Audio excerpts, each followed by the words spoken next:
দর্শক আসসালামু আলাইকুম। এনএসআই জাতীয় নিরাপত্তা গোয়েন্দা সংস্থার এনএসআই এ নতুন একটি সার্কুলার প্রকাশিত হয়েছে। আজকের এই ভিডিওটিতে আমি এই সার্কুলারের সকল বিষয়ে বিস্তারিত আলোচনা করার শুরুতে আপনারা যারা এখন পর্যন্ত আমাদের এই চ্যানেলের নতুন সদস্য আছেন তারা পরবর্তী আপডেট পেতে চ্যানেলটি সাবস্ক্রাইব করে বেল আইকনটি অল করে দিন।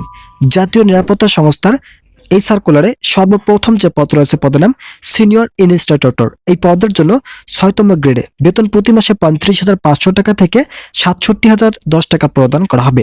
শিক্ষাগত যোগ্যতার ক্ষেত্রে কোনো স্বীকৃত বিশ্ববিদ্যালয় হতে প্রথম শ্রেণী বা সমমানের সিজিপিএ তে স্নাতকোত্তর ডিগ্রি অথবা ন্যূনতম দ্বিতীয় শ্রেণী বা সমমানের সিজিপিএ সহ স্নাতক সম্মান ডিগ্রি সহ কম্পিউটার চালানোর দক্ষতা যাদের ৫ বছরের অভিজ্ঞতা রয়েছে তারা আবেদন করতে পারবেন। বাংলাদেশের প্রতিটি জেলা থেকেই আবেদন করার সুযোগ থাকছে। দ্বিতীয় নম্বর যে পদ রয়েছে পদের নাম সহকারী পরিচালক। এই পদের জন্য ৯তম গ্রেডে জনবল নিয়োগ প্রদান করা হবে। শিক্ষাগত যোগ্যতার ক্ষেত্রে কোনো স্বীকৃত বিশ্ববিদ্যালয় হতে প্রথম শ্রেণী বা সমমানের সিজিপিএ সহ স্নাতকোত্তর ডিগ্রি অথবা ন্যূনতম দ্বিতীয় শ্রেণী বা সমমানের সিজিপিএ সহ স্নাতক সম্মান ডিগ্রি এবং কম্পিউটার চালানোর দক্ষতা থাকলেই আবেদন করার সুযোগ থাকছে। তৃতীয় নম্বর যে পদ রয়েছে পদের নাম গবেষণা কর্মকর্তা। এই পদের জন্য কোনো স্বীকৃত বিশ্ববিদ্যালয় হতে প্রথম শ্রেণী বা সমমানের সিজিপিএ সহ স্নাতকোত্তর ডিগ্রি অথবা ন্যূনতম দ্বিতীয় শ্রেণী বা সমমানের সিজিপিএ সহ স্নাতক সম্মান ডিগ্রি এবং কম্পিউটার চালানোর দক্ষতা থাকলেই আবেদন করার সুযোগ থাকছে। চতুর্থ নম্বর যে পদ রয়েছে পদের নাম ফিল্ড অফিসার। এই পদের জন্য ১০তম গ্রেডে জনবল নিয়োগ প্রদান করা হবে।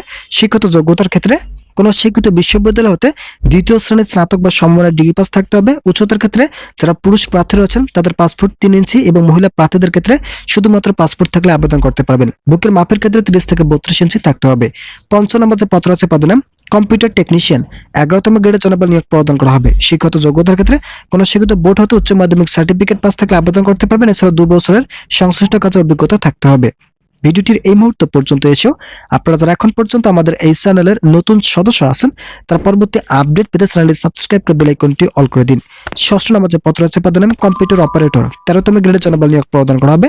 শিক্ষাগত যোগ্যতার ক্ষেত্রে কোনো স্বীকৃত বিশ্ববিদ্যালয় হতে বিজ্ঞান বিভাগে স্নাতক বা সমমানের ডিগ্রি পাস থাকতে হবে। এছাড়া কম্পিউটার মুদ্রাক্ষরে সর্বনিম্ন গতি প্রতি মিনিটে বাংলা ২৫ শব্দ এবং ইংরেজিতে ৩০ শব্দের গতি সহ সংশ্লিষ্ট বিষয়ে স্ট্যান্ডার্ড অ্যাপটিটিউড টেস্ট উত্তীর্ণ হতে হবে। সপ্তম নম্বর যে পদ রয়েছে পদের নাম ৬০ মুদ্রাক্ষরিক কাম কম্পিউটার অপারেটর। ১৪তম গ্রেডে জনবল নিয়োগ প্রদান করা হবে।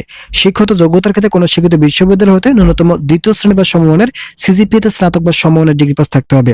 এছাড়াও বাংলায় প্রতি মিনিটে সর্বনিম্ন ৪৫ শব্দ এবং ইংরেজিতে সর্বনিম্ন ৭০ শব্দের গতি থাকলে আবেদন করার সুযোগ থাকছে। অষ্টম নম্বর যে পদ রয়েছে পদের নাম ফটোগ্রাফার। ১৪তম গ্রেডে জনবল নিয়োগ প্রদান করা হবে। এই পদের জন্য আবেদন করতে হলে কোনো স্বীকৃত বোর্ড হতে উচ্চ মাধ্যমিক সার্টিফিকেট এবং ফটোগ্রাফিতে যাদের দক্ষতা রয়েছে তারা আবেদন করার সুযোগ পাচ্ছেন।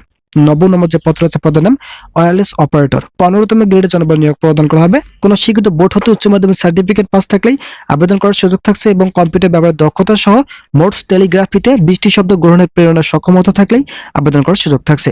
১০ নম্বর যে পদ রয়েছে পদের নাম অফিস অ্যাসিস্ট্যান্ট। এই পদের জন্য ১৬তম গ্রেডে জনবল নিয়োগ প্রদান করা হবে। শিক্ষাগত যোগ্যতার ক্ষেত্রে কোনো স্বীকৃত বোর্ড হতে উচ্চ মাধ্যমিক সার্টিফিকেট বা সমমান পরীক্ষা উত্তীর্ণ পাস থাকলে আবেদন করতে পারবেন।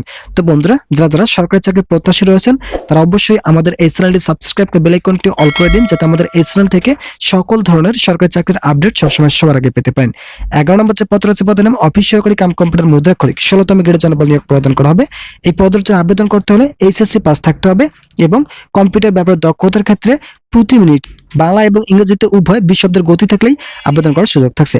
১২ নম্বর যে পদ রয়েছে পদের নাম ল্যাবরেটরি অ্যাসিস্ট্যান্ট। এই পদের জন্য ১৬তম গ্রেডে জনবল নিয়োগ প্রদান করা হবে। শিক্ষাগত যোগ্যতার ক্ষেত্রে কোনো স্বীকৃত বোর্ড হতে মাধ্যমিক স্কুল সার্টিফিকেট বা সমমান পরীক্ষা উত্তীর্ণ পাস থাকলেই আবেদন করার সুযোগ থাকছে। ১৩ নম্বর যে পদ রয়েছে পদের নাম রিসেপশনিস্ট। এই পদের জন্য ১৬তম গ্রেডে জনবল নিয়োগ প্রদান করা হবে। এই পদের জন্য আবেদন করতে যারা পুরুষ প্রার্থী রয়েছেন তাদের উচ্চতা পাসপোর্ট ৬ ইঞ্চি এবং মহিলা প্রার্থীদের ক্ষেত্রে শুধুমাত্র পাসপোর্ট থাকলে আবেদন করতে পারবেন। বুকের মাপের ক্ষেত্রে ৩০ থেকে ৩২ ইঞ্চি থাকতে হবে। গুরুত্বপূর্ণ যে পদ রয়েছে পদের নাম ফিল্ড স্টাফ। এই পদের জন্য ১৭তম গ্রেডে জনবল নিয়োগ প্রদান করা হবে। ১৭তম গ্রেডে বেতন প্রতি মাসে ৯,০০০ টাকা থেকে ২১,৮০০ টাকা প্রদান করা হবে। শিক্ষাগত যোগ্যতার ক্ষেত্রে এসএসসি পাস থাকতে হবে। পুরুষ প্রার্থীদের ক্ষেত্রে পাসপোর্ট ৪ ইঞ্চি এবং মহিলা প্রার্থীদের ক্ষেত্রে শুধুমাত্র পাসপোর্ট থাকলেই আবেদন করতে পারবেন। বাংলাদেশের প্রায় প্রতিটি জেলা থেকে আবেদন করতে পারবেন। ডার্ক রুম অ্যাসিস্ট্যান্ট পদে জনবল নিয়োগ প্রদান করা হবে। কোনো স্বীকৃত বোর্ড হতে মাধ্যমিক স্কুল সার্টিফিকেট বা সমমান পরীক্ষা উত্তীর্ণ পাস থাকতে হবে। এছাড়াও ফটোগ্রাফিতে ল্যাবরেটরি ডার্ক রুমে ৩ বছরের কাজে বাস্তব অভিজ্ঞতা থাকতে হবে।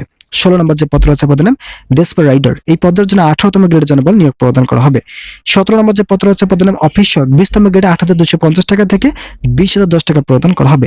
তো এই সার্কুলারটি কিছুদিনের মধ্যে প্রকাশিত হতে যাচ্ছে। যারা যারা এই সার্কুলারটি পেতে ইচ্ছুক তারা অবশ্যই আমাদের এই চ্যানেলটি সাবস্ক্রাইব করে বেল আইকনটি অল করে দিন, যাতে এই সার্কুলারটি প্রকাশিত হওয়ার সাথে সাথে আমাদের এই চ্যানেল থেকে সার্কুলারটি দেখে আপনাদের কাঙ্ক্ষিত আবেদনটি সম্পন্ন করতে পারেন। আজকের এই ভিডিওটি পর্যন্ত ভালো থাকুন, সুস্থ থাকুন।